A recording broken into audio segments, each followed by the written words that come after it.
Maagang-maaga mga kananay. Ngayon po ay Sunday morning dito sa amin. Plano ko po na magsimba muna. Puntahan natin yung ating, ang mahalaga po mga kananay, yung ating pakainin mo nating spiritual na pamumuhay. Ayun po. Tara na. Simba muna tayo at busugin natin ang ating spiritual na pamumuhay. Punta muna ako sa amin. Diyan pa ako sa Ruas magasimba. Yan po. Antay muna ako ng bus dito para masakyan. Yung ruro lang kasi mga kananay ang aking parating sinasakyan. Kasi yun ay diretsuhan sa Ruas at medyo mura-mura po. Mga kananay, dito na po sa ruro nakasakay. Sa bayan.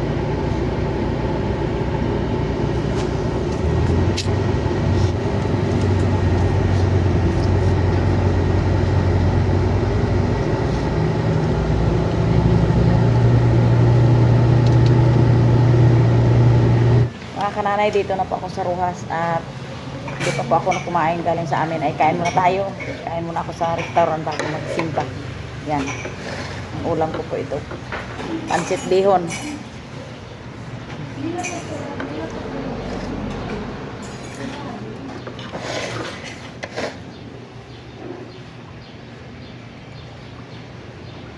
Almusal tayo. Itlog.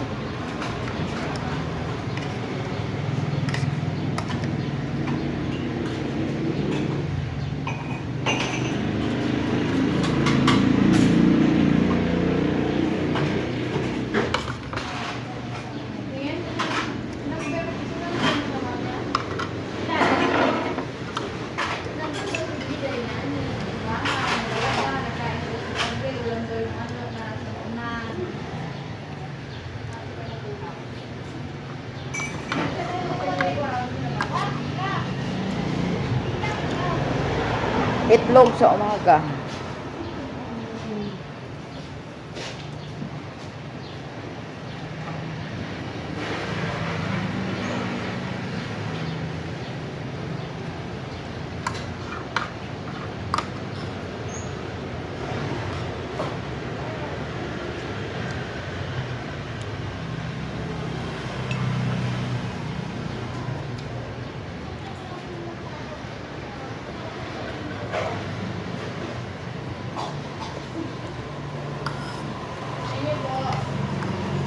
Init ang sabaw.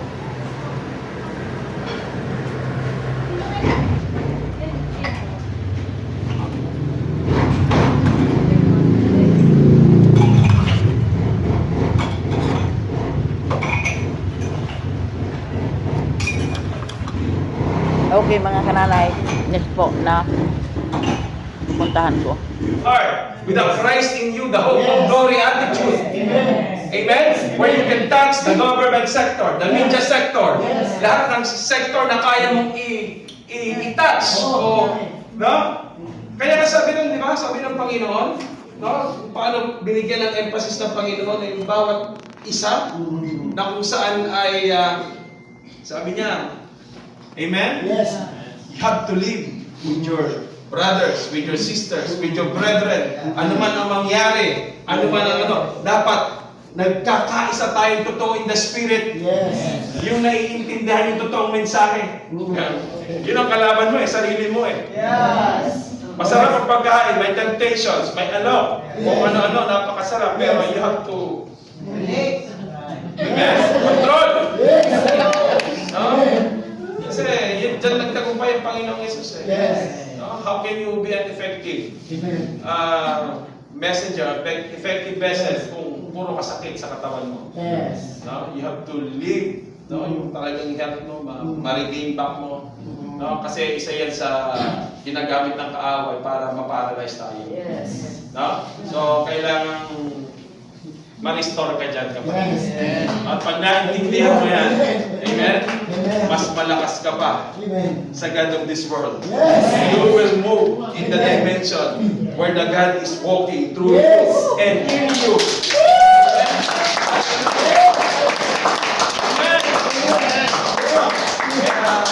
I'm so blessed. I was super blessed.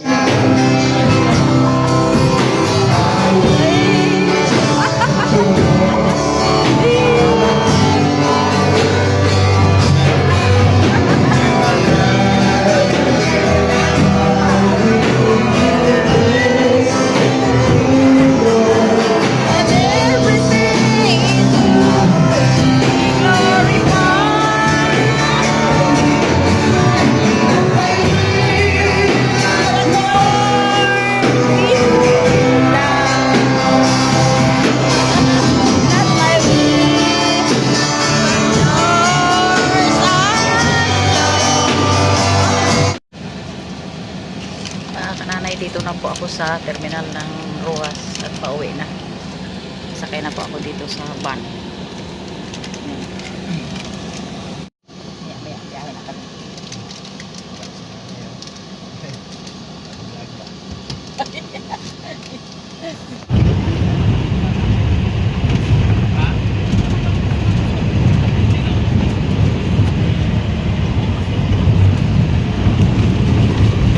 Yan po mga kananay, malapit na kami sa aming lugar. Ito po yung isa kong naglalakaw.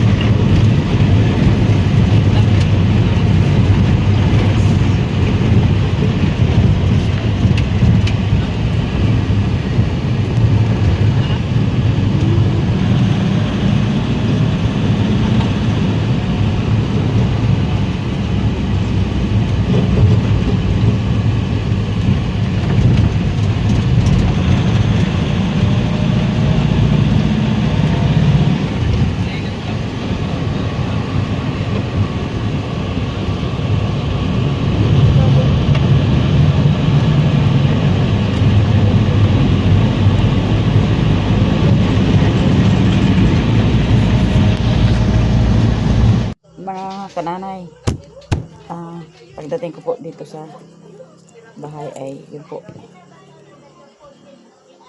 binigyan po ako ni Jean ng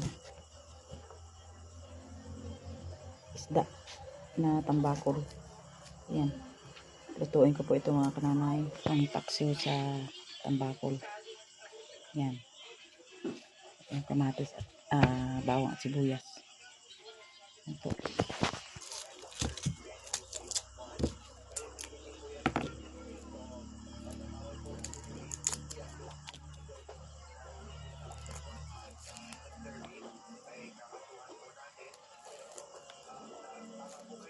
Ito po mga kanana yung aking lutuin na isda. Ito po ay tambakol sa amin tawagin, or tuna.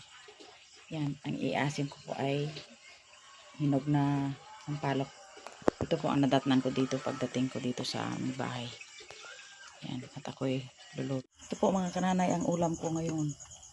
Tambakol, lanting kanin, at ang panghimagas ko ay hinog na langka. Ayan po. At ako'y kakain na. Thank you Lord sa lahat ng pagpala mo sa amin. Amen.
hanggang dito na lang po ang aking masarap na ulam na akong pagkain.